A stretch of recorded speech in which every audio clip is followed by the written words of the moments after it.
Message of November 25th, 2024. Dear children, in this time of grace and waiting, I desire to invite you to pray, so that Advent may be a time of family prayer. In a special way, little children, whom I embrace with tenderness, I encourage you to pray for peace in the world, so that peace may prevail over unrest and hatred. Thank you for having responded to my call. The silence of heaven makes itself present. And in the midst of this silence, a maternal voice rises, not to condemn, not to demand, but to invite us to prayer. An invitation that comes from above, yet touches the very depths of the soul. It is not a cry that shouts. It is a whisper that gently says, pray. It's not a generic call.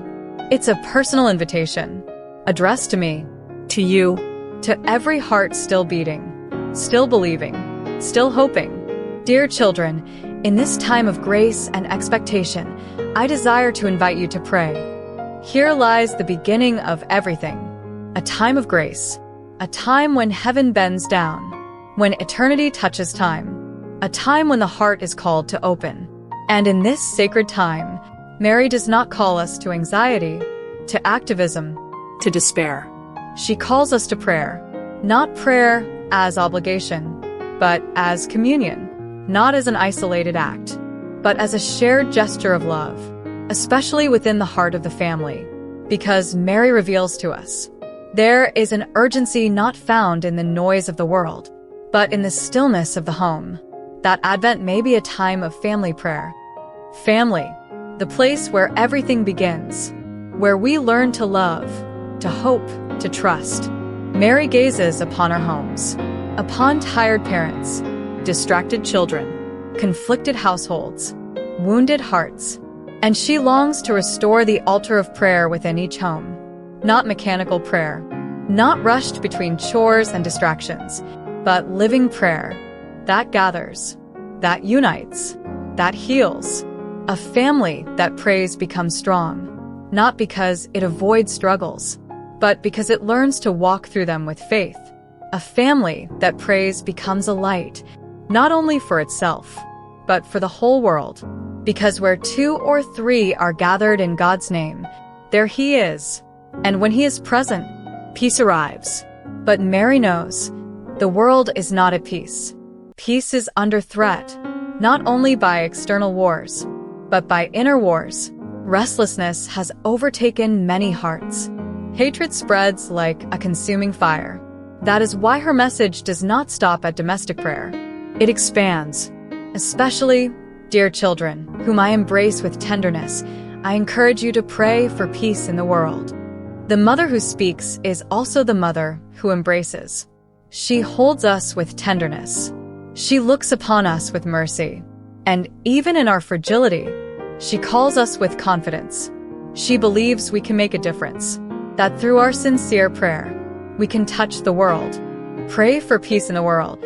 These words could sound naive, but from Mary's lips, they become prophetic, because she knows the hidden power of prayer. A single soul in deep communion with God can alter the course of history, can uphold continents, can save generations. When Mary asks us to pray for peace, she does not place us as spectators. She calls us as intercessors, invisible soldiers of an army that fights not with weapons, but with bent knees, with contrite hearts, with silent tears. And what do we face? Restlessness, hatred, 2 giants that have taken hold of many hearts. Restlessness that steals sleep, triggers rash decisions, spreads fear and discouragement. And hatred, an open wound that poisons relationships, destroys friendships, disfigures families, and sets nations on fire. Mary does not ignore these evils. She confronts them with the most powerful weapon, prayer offered with love. She teaches us that peace will not come through human decrees, nor power strategies, nor fragile agreements. True peace will come when hearts are restored, when hatred is overcome by forgiveness, when restlessness is overcome by trust. And all of this begins in prayer. Prayer is the antidote to restlessness. It silences the noise of the soul. It brings order to the mind. It gives rest to the weary heart. And prayer is also the remedy for hatred. It generates mercy. It generates compassion. It gives us the eyes to see others as God sees them. Mary shows us that the world will not be healed only by external actions.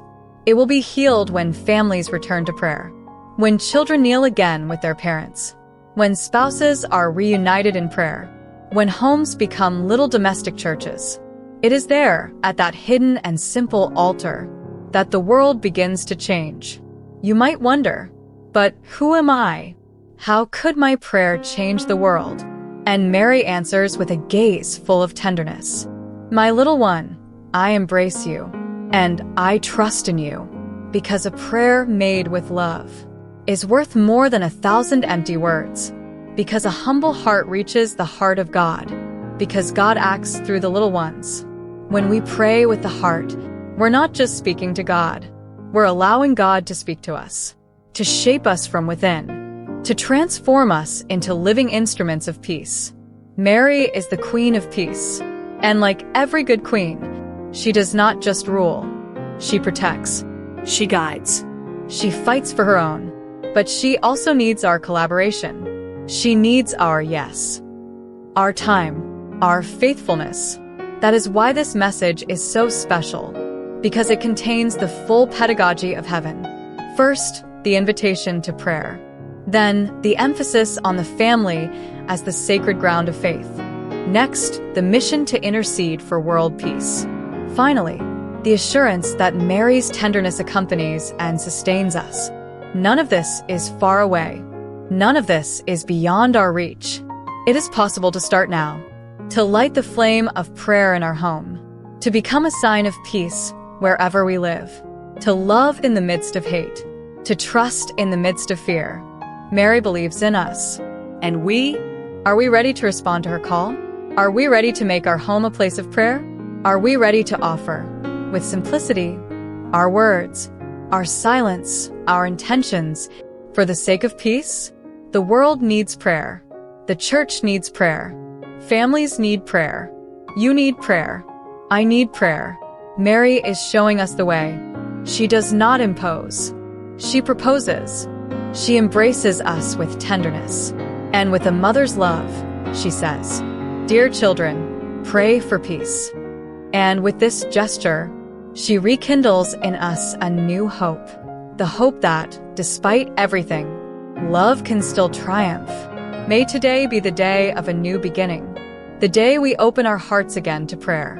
The day we choose peace. The day we respond with gratitude. Yes, Mother. Thank you for calling us.